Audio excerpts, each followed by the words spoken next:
freedom is the right to tell what they do not want to hear. CNN, MSNBC, Fox News. Tired of the same repetitive government narratives? Then wave goodbye to the distractions and rhetoric of corporate media. For this is Anti-Media Radio. But I want to get the language right. The big government is in trouble. You're all a bunch of slaves. What we need in the United States is not violence and lawlessness, but is love and wisdom and compassion toward one another. What's your definition of media? And now, here's your host, S.M. Gibson.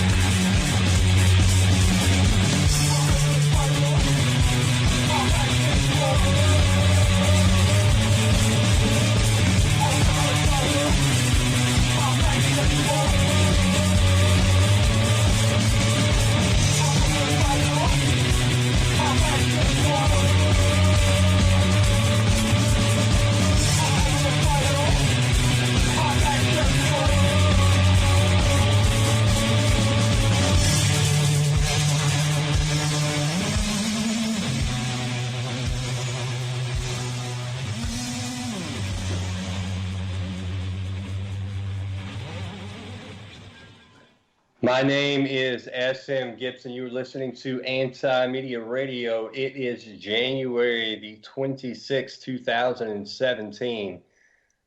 This time last week, Donald Trump was not yet president of the United States. We won't be able to say that again for a long time. It's been a very interesting week, a very wild week. A lot has happened. It doesn't look like it's about to slow down anytime soon. Trump, love him or hate him, he's definitely doing a lot of stuff. It's quite ironic how Republicans for the past 8 years slammed Obama for so many executive orders, and I think rightly so, because we don't have a king. We shouldn't be passing executive orders right and left, and then all of a sudden Trump gets in office and he's doing the exact same thing, which, I feel the same way I did about Obama doing it.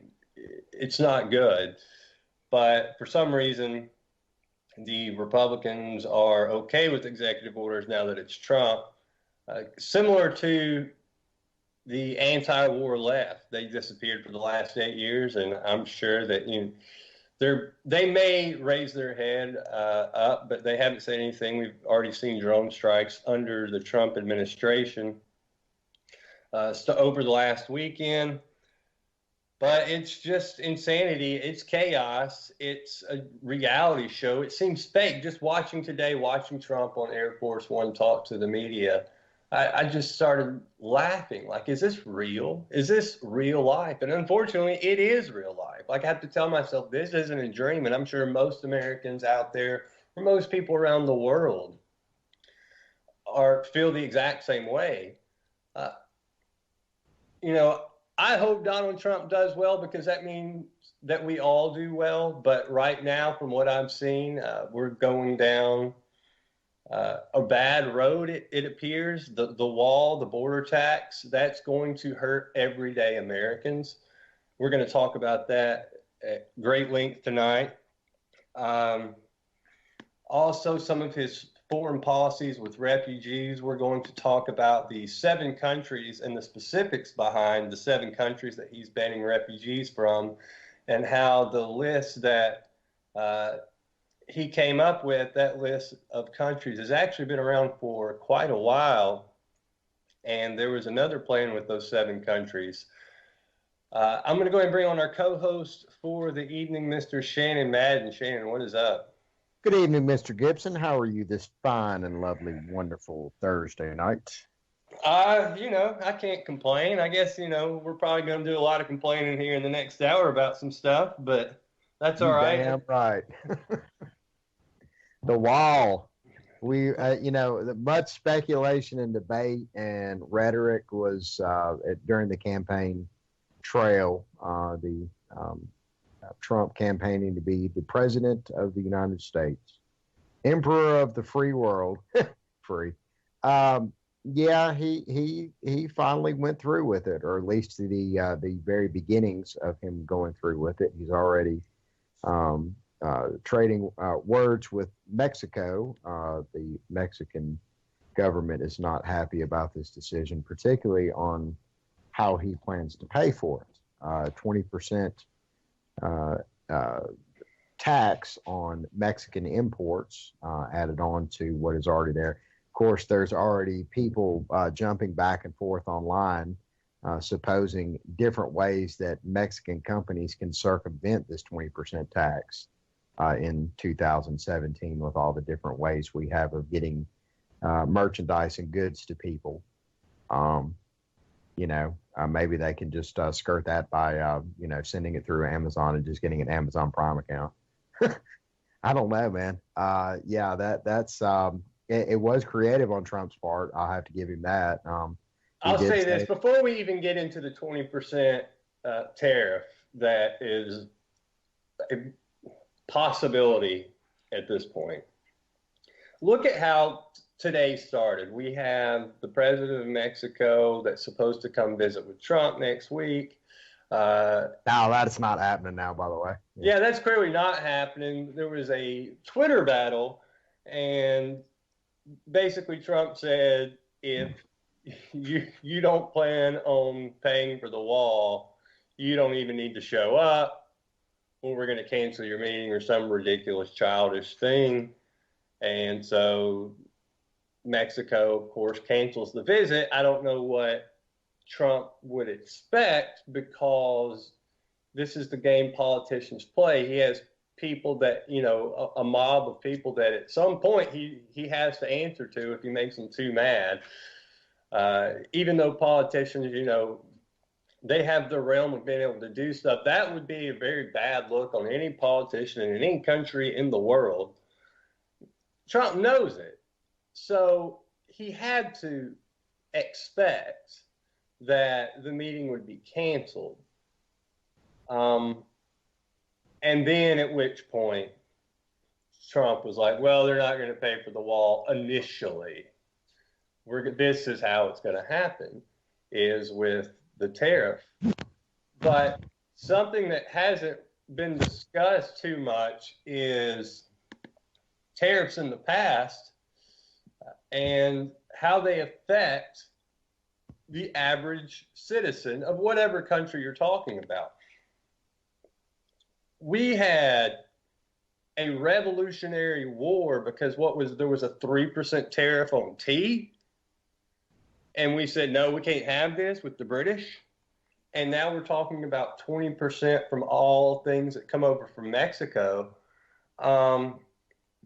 And we're not talking about, I know, everybody's Corona, tequila, blah, blah, blah, but we're talking cars, we're talking oil, medicine, equipment, furniture, signs, plastics, precious metals, coins, iron, tons of stuff that we get from Mexico. And what that's going to do is raise the cost of the good coming over the border. And that, which last time I checked is quite a bit of stuff. It is quite a bit of stuff. And so once that cost goes up, that cost is going to be passed on to the American consumer. So they're going to backhandedly still be paying for this wall. It's just going to be when you go to the store to buy something. So, kind of what you're saying is that, yeah, they're going to pay for it, but we're kind of going to pay for it too, because they're going to go ahead and raise those prices 20% to offset the cost of this wall.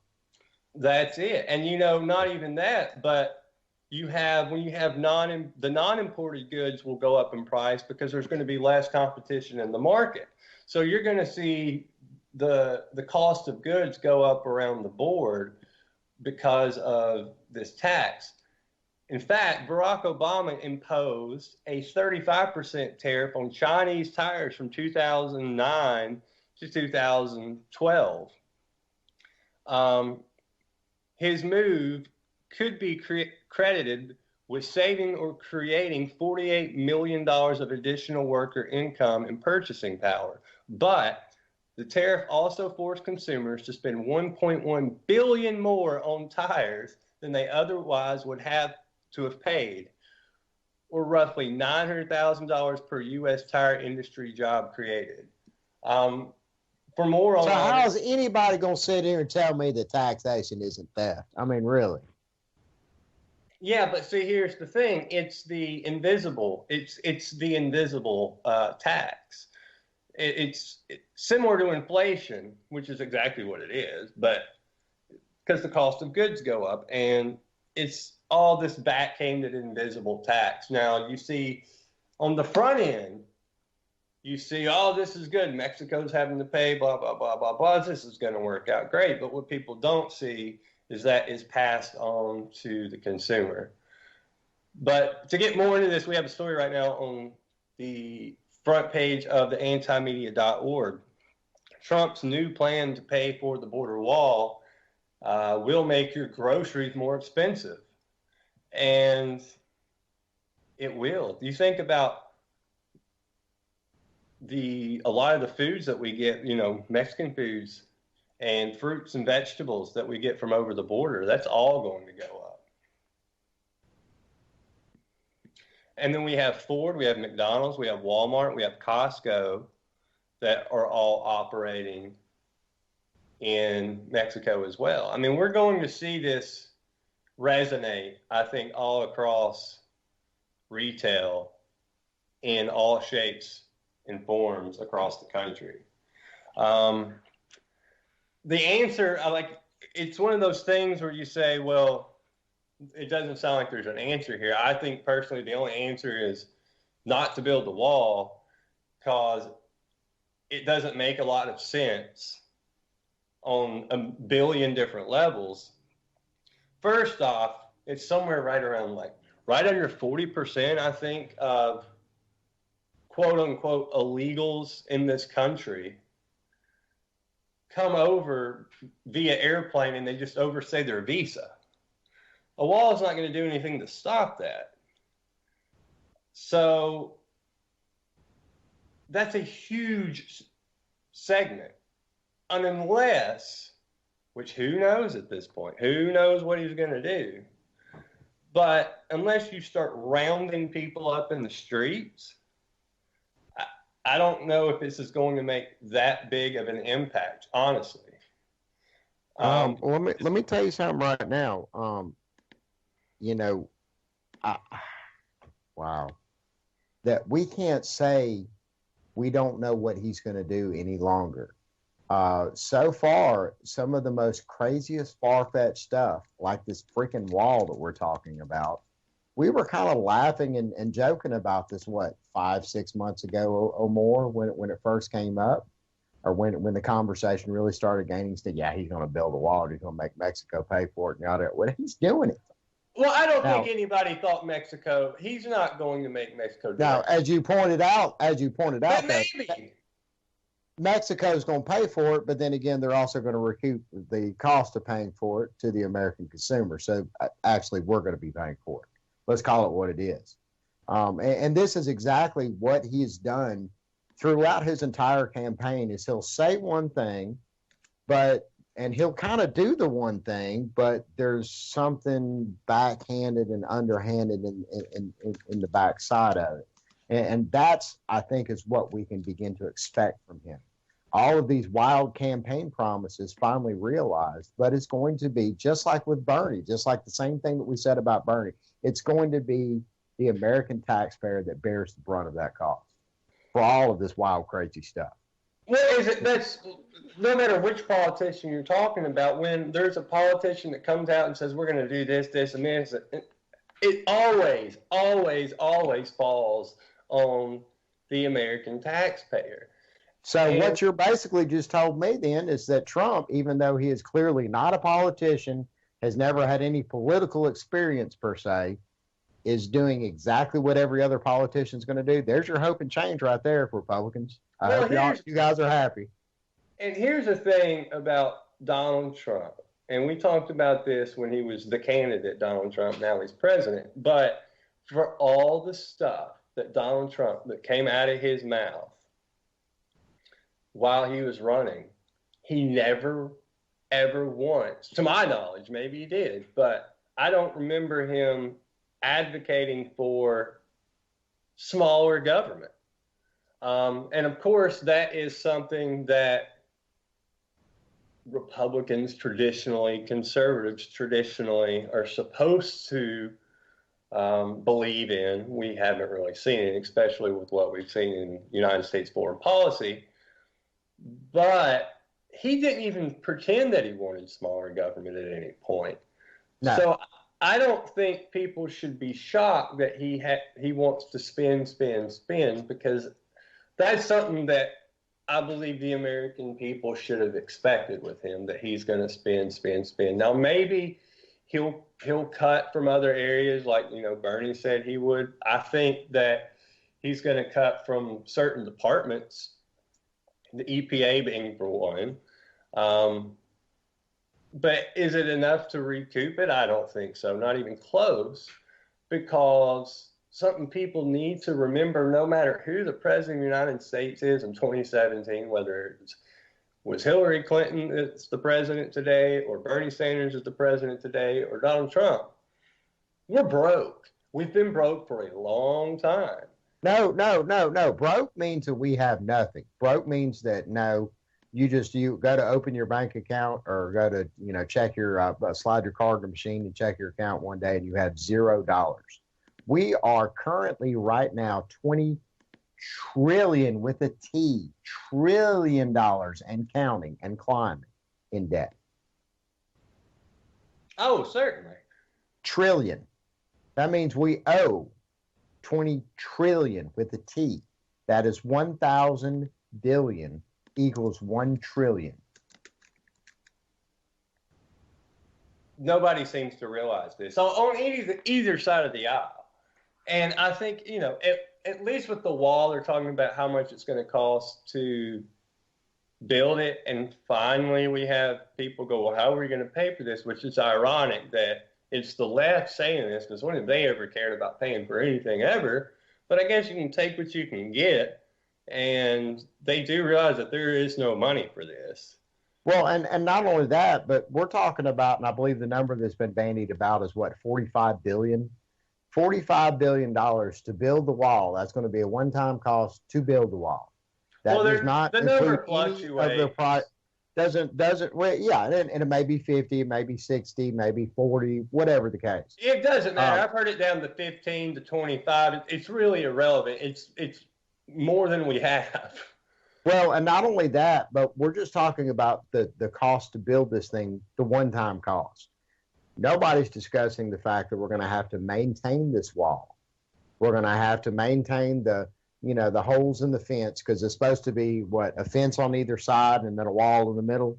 So the fence on either side eventually is going to get compromised, and it's going to have to be repaired, and you're going to have somebody to go out and routinely inspect the fence and make sure nobody's trying. Oh yeah, by the way, you've got to have people there to make sure nobody's going to climb the wall, right? We're just going to stick a wall there and then that's it? Nobody's really going to look after it or see if anybody tries to climb the wall or put a bomb on it or something like that. So that's also an additional cost. We're going to have people man this wall. And that's, I guess, some of the jobs that he was talking about creating, again, at the expense of the American taxpayer. Right. And, we've got the hiring freeze going right now, but that apparently did not include anybody on the border patrol, and of course the military. But I'm just curious to see how this all plays out, because again, we are broke, and Trump is going to undoubtedly try to strong arm everybody into doing what he wants them to do, and how much pushback he's going to get, and how much conflict that he gets us into, whether it's internally or externally, being, China, Japan, Mexico. We shall see. It's going to be a very, very, very interesting 4 years. I mean, we're not even a week into this, Shannon. We're not even a week into this. And we've seen him, what is it? We've had executive orders. Have we had one every day so far? Oh, at least one. Come on. Well, yeah, he's done more than one most days, but I don't think there's been a day yet that he hadn't. Anyway, it still doesn't seem real. And I'll tell you, I keep hearing so many people say, well, Hillary would have been better. Look, grass is greener on the other side. This is the problem that we're in today. People are going to blame all the problems in the world right now on Donald Trump. They're going to blame everything on Donald Trump. He's been working for 4 days. He was sworn into office on Friday. Tomorrow is a week. We didn't just magically get all these problems in 6 days. We have had a problem in this country for a long, long, long time on a bunch of different levels. Some of those are forces that oppose Donald Trump. Some of those are things that Donald Trump is going to exacerbate and make worse. But people do not need to fall into this mentality of it's all his fault. It's all his fault. That's how they're going to get into this trap. We do it every single election cycle. When you had Bush in office, oh, everything's the Republicans' fault. If only we had a Democrat, none of this would be happening. Then you get a Democrat in office. Oh, this is all so terrible. If only we had a Republican. And now you get a literal cartoon version of what politics has become in the United States. So it's going to be very, very, very easy. And a lot of it probably deservedly so, we shall see. It's going to be very easy to blame everything on him. But the problem is so institutionalized. And the problem is with the people, with what they allow, with what they let go, because they're not paying attention to anything real. We've got people marching on the streets. Still, I don't know what they were marching for last weekend. Still have no clue. Fields. Right. With the Z. Yeah. And why can't we come together to actually accomplish something instead of just arguing back and forth, instead of bickering, instead of pointing fingers? That is all we have done for years and years. And we're pointing fingers at each other. I don't understand that. We need to be pointing the fingers at our oppressors. And I mean, you know. Well, Trump's going to be a great scapegoat for that. You know, he's also going to be a fantastic oppressor. Fabulous. I mean, just absolutely wonderful. It appears that way. But look, I think everything with him is we're going to have to take it as it comes. Clearly, the wall is not a good idea in any way, shape, or form. I don't feel personally. Does this get stymied in Congress? I mean, you know, that we have a Republican-led Congress now, Republican-led House. I mean, are we going through with the wall? Is this going to happen? I think it'll take. I don't think they're going to be able to do it as fast as he thinks. That being said, I have learned one thing at this point. I don't count out Donald Trump when he says he's going to do something. You can hate it, you can love it, but we should all be very mindful that when he says he's going to do something, he's in the habit of getting it done, whether we like it or we don't. So maybe, who knows what he's going to do? And that just kind of goes back to what I was saying earlier. I mean, we can't sit around and suppose what he's going to do now. He pretty much laid out his blueprint, as wild as it sounded, during the campaign. And by God, he is, right or wrong, he's going to go through with it. So what else? I mean, what's next? This is clearly going to be his big thing, is this wall. I don't know how he's going to talk his way out of what the tax that he's going to supposedly levy against Mexico. I don't know how he's going to talk his way out of that whatsoever. But then look, we've got the situation going on with China too. I mean, are we going to be dealing with trade wars in every single direction? Because that's where it looks like we're going. Yeah, already we're looking at China.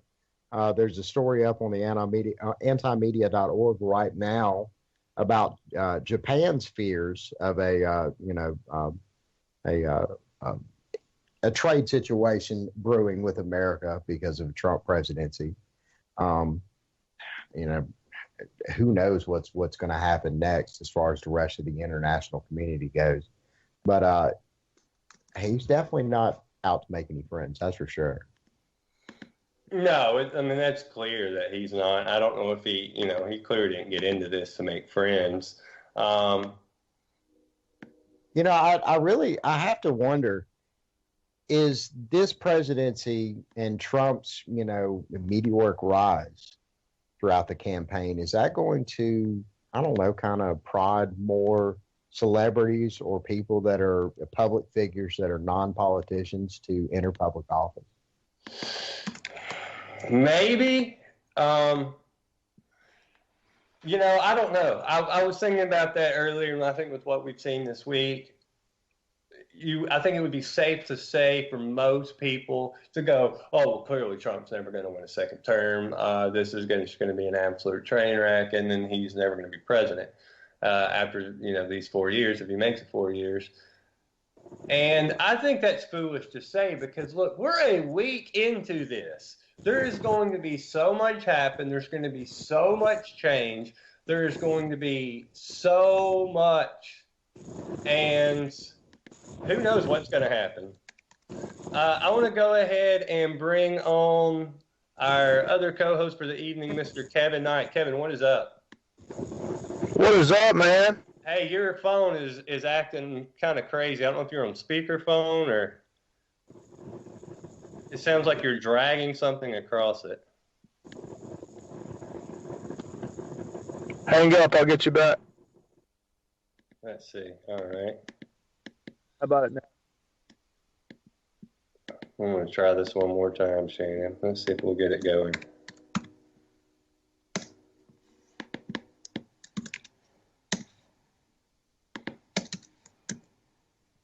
There we go. Yo. Am I still dragging the channel? That's it. We got you now.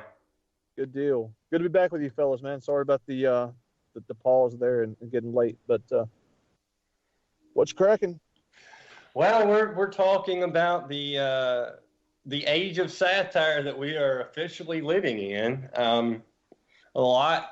We've been talking about the wall, I guess, for the past 30 minutes. A lot we haven't hit on with the State Department.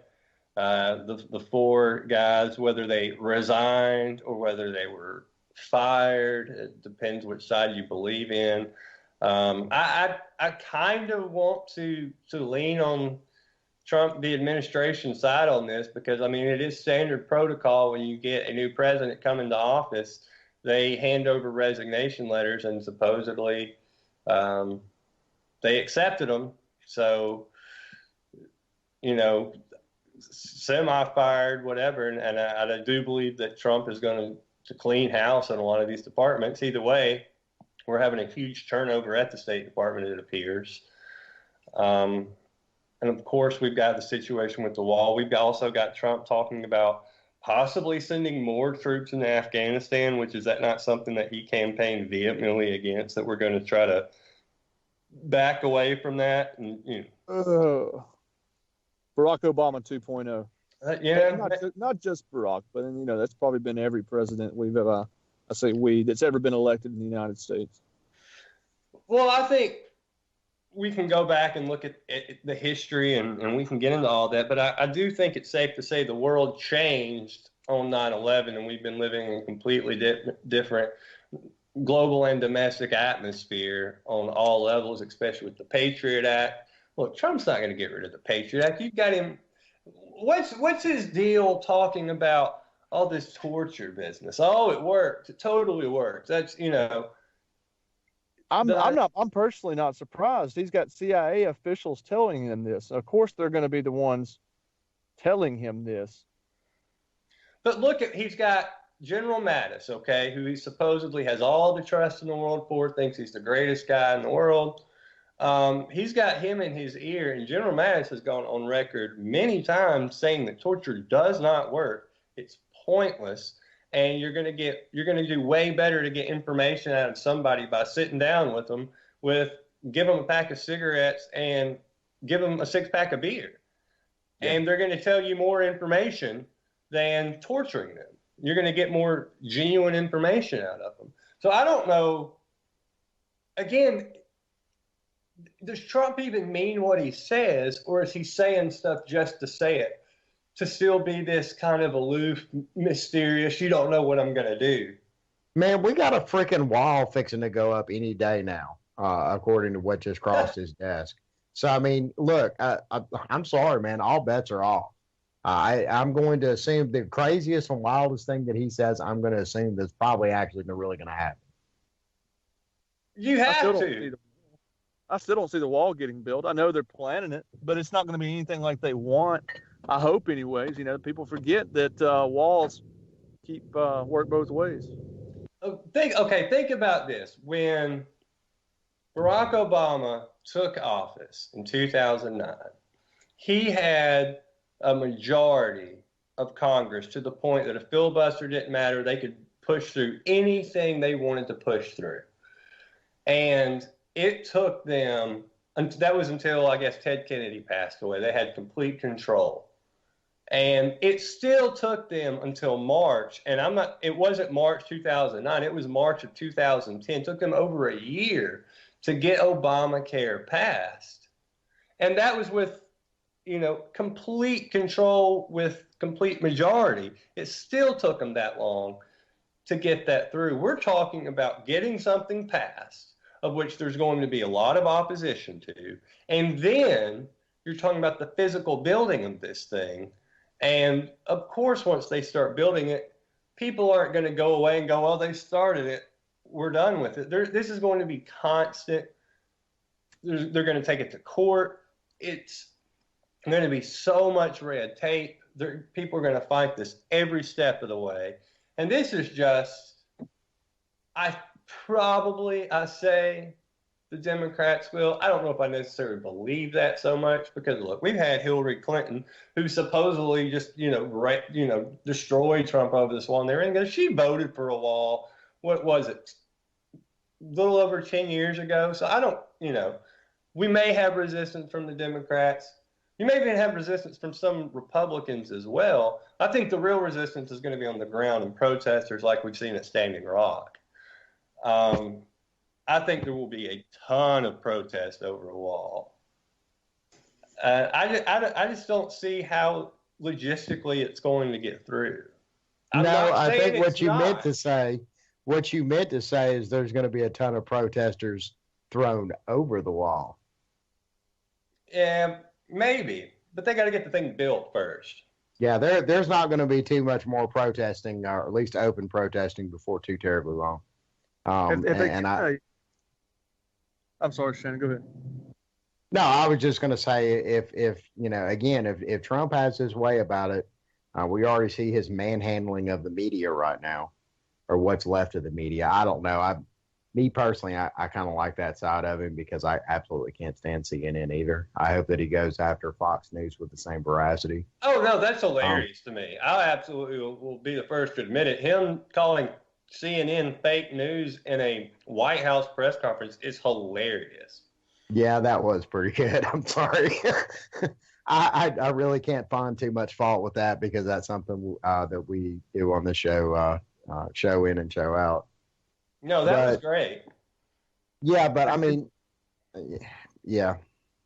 Who could find fault with that argument? When you got CIA is pulling their strings and intelligence officials basically speaking through the media and all the work they did to destroy Trump. Obviously it didn't work. Who's surprised that he's going back at him? I wouldn't be. Not the least bit. And I'm still, of course, we're not Trump guys, but you gotta at least kind of smile and give a little smirk when he starts that business. For so long, the media has done what the media has done, and now they've had the tables turned on them. And I kind of enjoy watching the show.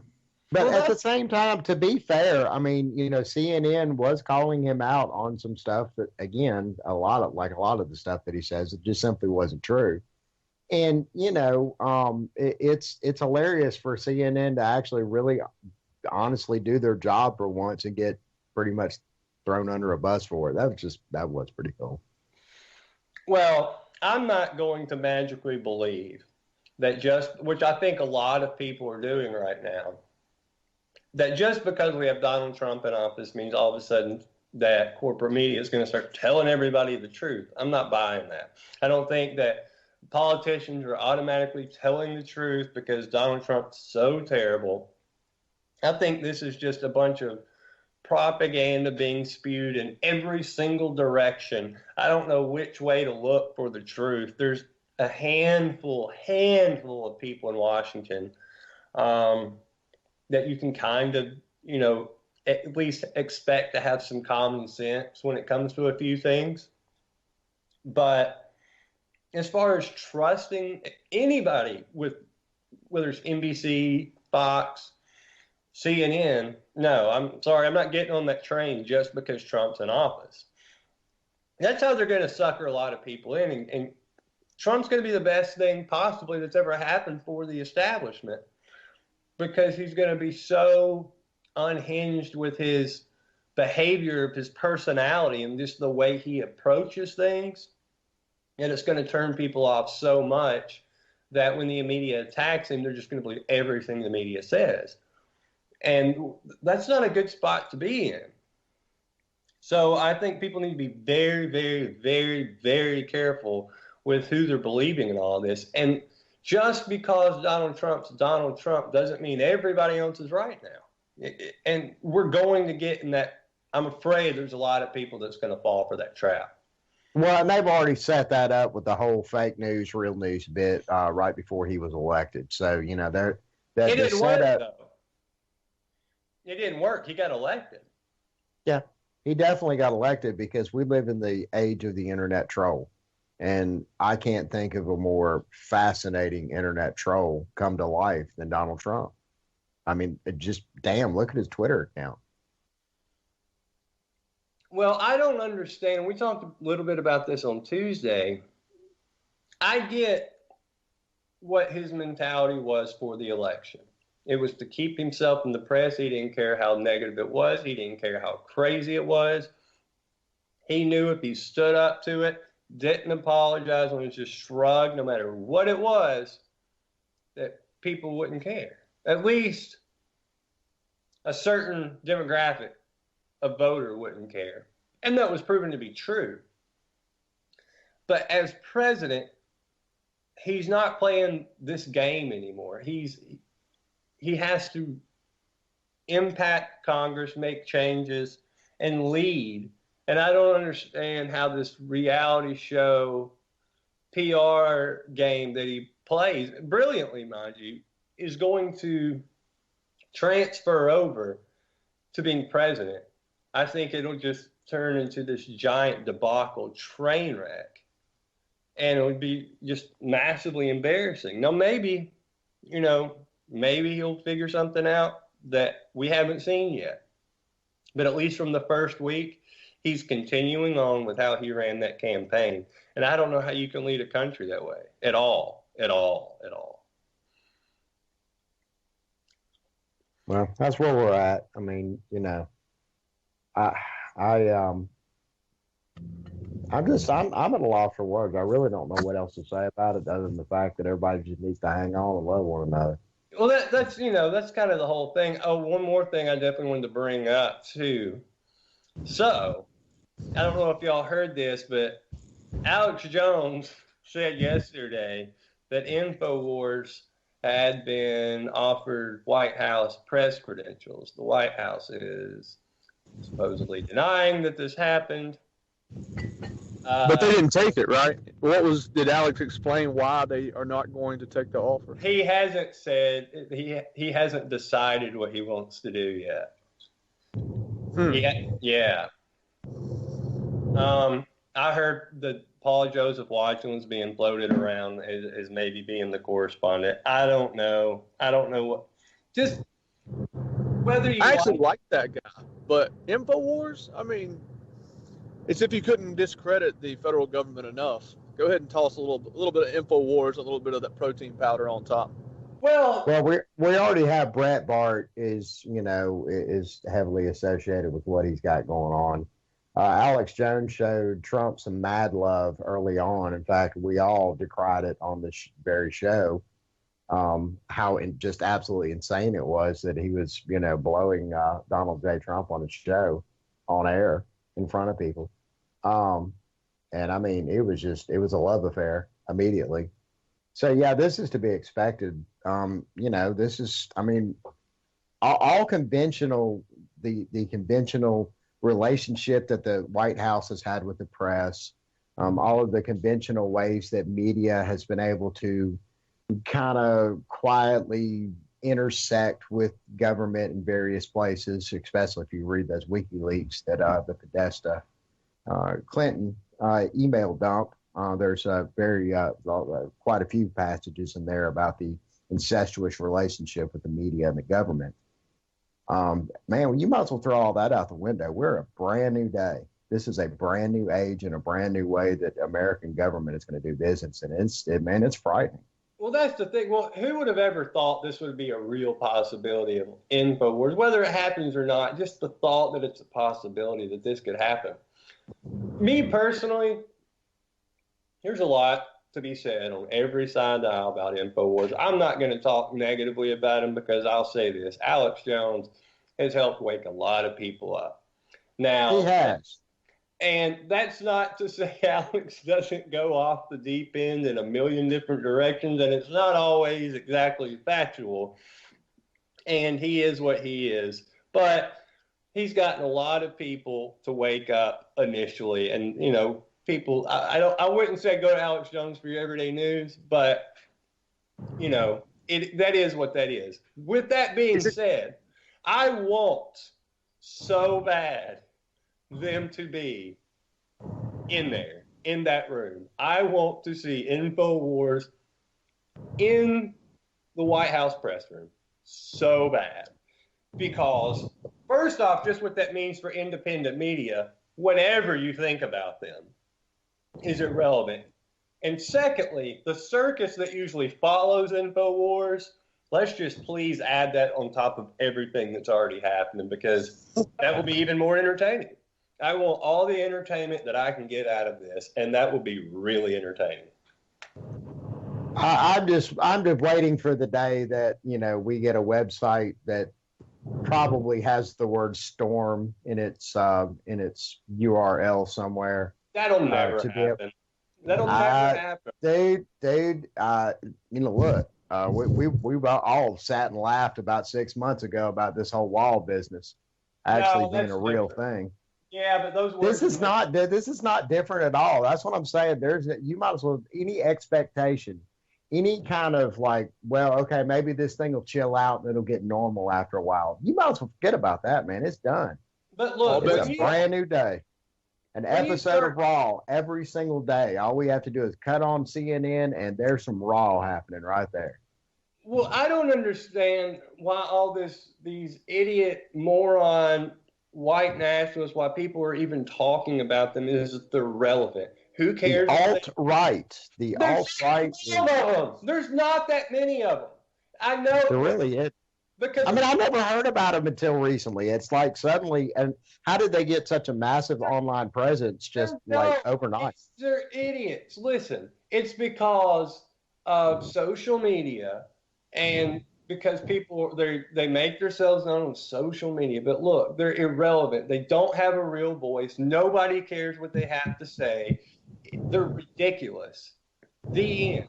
They've got more press from some guy getting punched in the face than anything they've done in the past 20 years. I don't know. He got punched again. I saw that. He got punched again? Yeah, he got punched again. Man, that's wow. I'm sorry, man. Look, the first time look, that was a horrible situation. I hate to see anybody, no matter how, backwoods their mentality is. I hate to see anybody get sucker punched and somebody take off and run. If you're gonna punch somebody, stand and fight. You know what I'm saying? Be a man about it. But for it to happen twice, no, I'm sorry, dude. You're a bitch. Well, I mean, hey, if you're in a crowd of people, you know how it is, man. Especially if you're speaking, and somebody comes up and sucker punches you. I've been unfortunately sucker punched a number of times, and didn't deserve it. This, it's been a real interesting argument between all the libertarians, the I guess we'll call them conservatives, the not libertarians, put it that way. Some of our more leftist friends, I'll say, call it what you will, but it's been an interesting discussion, revolving around the use of violence, specifically in regards to the NAP, the non-aggression principle. And as I'm going to tell you what, those lefties have come out in droves in support of somebody getting sucker punched. It is amazing the transformation in the left wing is just incredible. I've tried to ignore all this. This is what I'll say about it. I don't advocate anybody getting punched, but if you don't want to get punched, don't be a moron Nazi. I'm not going to cry over the fact that the guy got punched. Sorry. I'm not going to go punch him, but I'm not going to cry that he got punched either. The end. I mean, yeah, that's kind of the way I feel about it too, Good way to put it. Great way to put it. If you're not a dick, nobody wants to hit you. It's right. Just, I've learned that in my own life, It's not like he's out there, he's saying the dumbest, stupidest stuff that can come out of a human being's mouth. Oh, big shock, he got punched. Who would have ever seen that coming? I mean, I just can't believe people are giving these, even acknowledging that this is like a thing. I get it. There's a few people out there. You can find a few people to believe any moron, stupid thing in the world. This is 2017. I'm sorry. It ain't that big of a thing. They want to attach it to Trump for whatever Donald Trump is. That was something great to attach to him because they liked him for some reason. And they pushed it on him and ran with it. So, that's where this all came from. I had so many people come to me after Trump won. The alt-right, all these white nationalist people, they're all going to take over everything. No, they're not. No, they're not. Now, Trump may destroy everything. I'm not saying he won't, but it won't be because of that. Nobody gives credence to those people. Go ahead. It's a situation, man, but I tend to agree with you. I think all this promotion has probably done more to highlight who this guy was, who he is, and what he's trying to push. I consider myself involved with, I read a lot of sources. I know a lot of names and what they say, even though I don't keep up with them all the time. And this guy's been off my radar to a degree. And there's no telling how many people now know about this guy, for the good or for the bad, as a result of just one sucker punch. And that's the thing. If your movement takes you getting sucker punched in the street for people to hear about it or know what it is, then it's worthless, which it is worthless. The end. We're, whatever totalitarian thing we go down in this country, which is possible, whatever authoritarianism that is put upon the American citizen, I don't see it coming from that avenue at all, period. You may end up with the same result, but I don't think that's going to be the vessel they get it to you. They're going to go where you don't see it coming. And people need to wake up and realize that's how propaganda works. This is used as more dividing stuff. Whatever they're going to do to the American people, they're going to put a big smile on their face, and it's going to look like Barack Obama, smooth talking, everything he says sounds good. He can deliver a beautiful speech, and then he goes out and bombs 8 countries, and nobody talks about it. That's how they're going to do it. Good times. Yeah, but look, people need to remember that this is a propaganda spewed in all directions. You have to know what to weed through and what's just completely so ridiculous that it's meant as a distraction, and what's real and how to filter this out.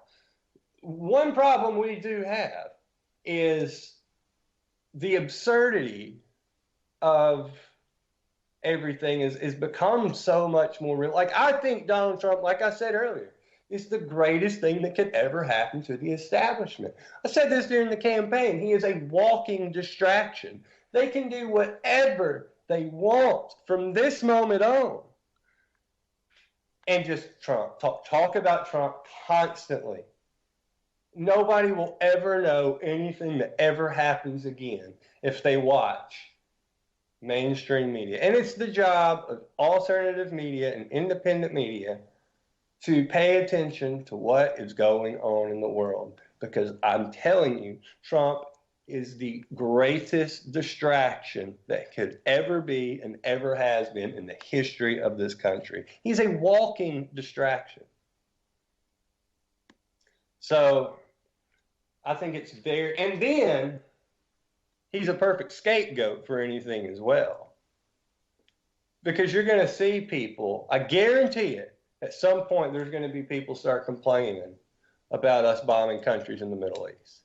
Those same people that never said a word for the past 8 years are going to start complaining about it. So they're going to be able to use Trump as a scapegoat for stuff. They're going to be able to use him as a distraction. Like, so much with Trump is just a built-in negative for the American people. That really doesn't even have to do with him. It just has to do with his crazy, absurd personality. That, you know, he gets offended and he can send out a tweet, and you're going to have the whole world talking about a tweet for the next 24 hours. And then, you know, in the background, they do what they want. The story with the people leaving the State Department today, that wasn't reported that much at all. What people talked about all day long was Trump, Trump, Trump, Trump, Trump.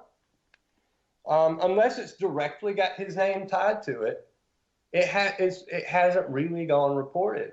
Yesterday, and, you know, maybe it's because Trump's fresh. We've been guilty of it. I get it. I mean, it's what's happening in the world right now, especially with the transition.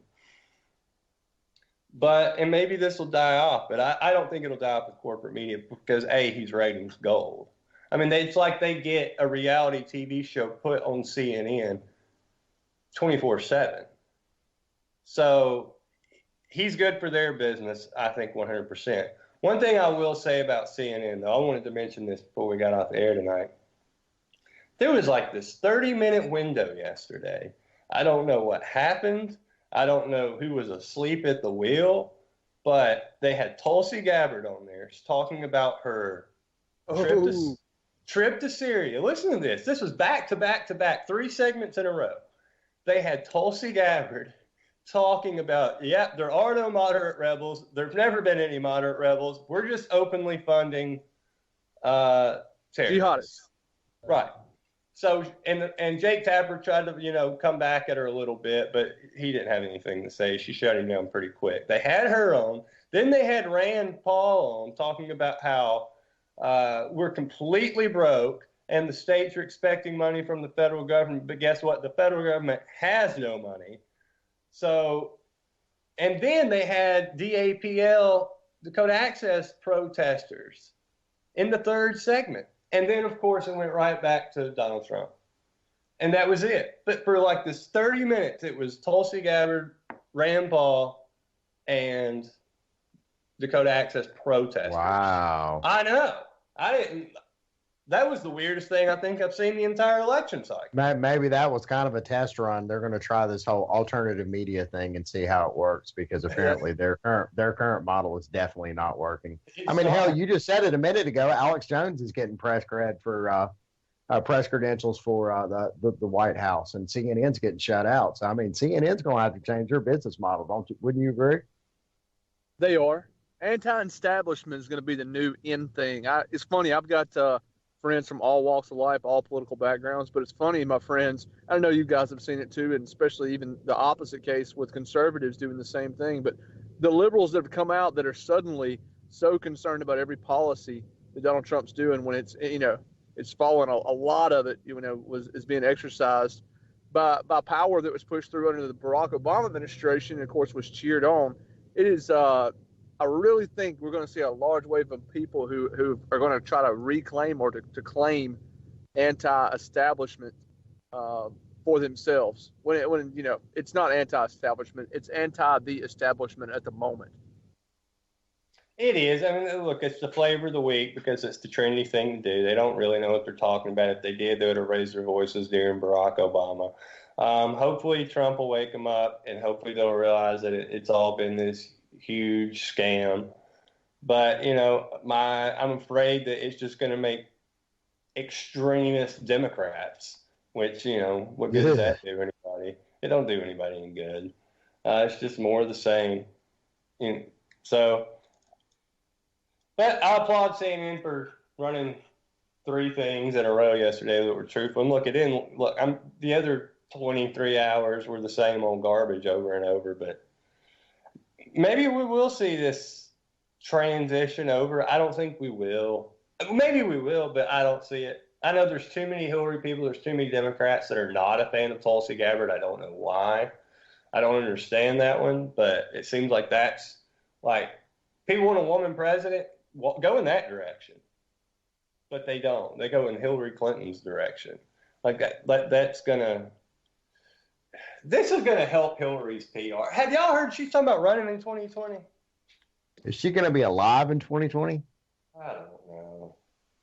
I can't even stomach the thought. Think about this: if we had to deal with 4 years of Trump and then get Hillary Clinton, oh boy. Wow. At that point, can you imagine the executive orders that would be signed? From then on, it would just be like every president would just be signing executive orders. That's all it would be. Trying to undo the past mistakes or what they view as such. Oh, it would. We may not make it through these 4 years, but that would be like, if you had to deal with Trump for 4 years and then turn around and still get Hillary Clinton, how horrible. I can't imagine a worse scenario. Well, I don't know. It depends on how bad these next 4 years are going to go. I mean, we may be praying for George Bush to come back out of the shadows. I would rather probably have that than her. So Jeb. 2 worst candidates to ever run for president ran against each other, and you get them both for president. Oh, that would be the worst. But that'd be the United States getting its just rewards, I guess. I tell you who I think Trump is going to end up being. We talked about during the election campaign, and I think it helped him get elected is the whole Ronald Reagan-ish thing, kind of. But I think before it's all said and done, he's going to be another Richard Nixon. And not necessarily that he gets put out of office and has to resign because of the scandal. Maybe he will, maybe he won't. I don't know. But his whole paranoia, but he comes across like, I'm going to do what I want. He hates the media, and the media hates him. I think it's going to be very similar, possibly, to Richard Nixon. Way more Nixon than Reagan, even though I think he's a perfect combination of both George W. Bush and Dick Cheney. Do you? Yeah. Man, I mean, Dick Cheney had both middle fingers up at all costs, and George Bush was pretty much said the first thing that was on his mind. So, You've got a point, but you do have a point, because I do think Trump is a lot more calculated than people give him credit for. And Trump definitely is a dick. Yeah, and, I don't know if he has the same motivations as the two of them do. I think he's got his own motivations for whatever he wants to do, but I don't know if they're the exact same as the Bushes. Look, that's another thing that Trump did that I did applaud is when he made fun of Jeb Bush and Marco Rubio and Ted Cruz. I thought that was all hysterical. But that's it for us tonight. For Kevin, for Shannon, I am SM Gibson. Hang on to UCY and listen to Jake for Anti-Media Radio. Out.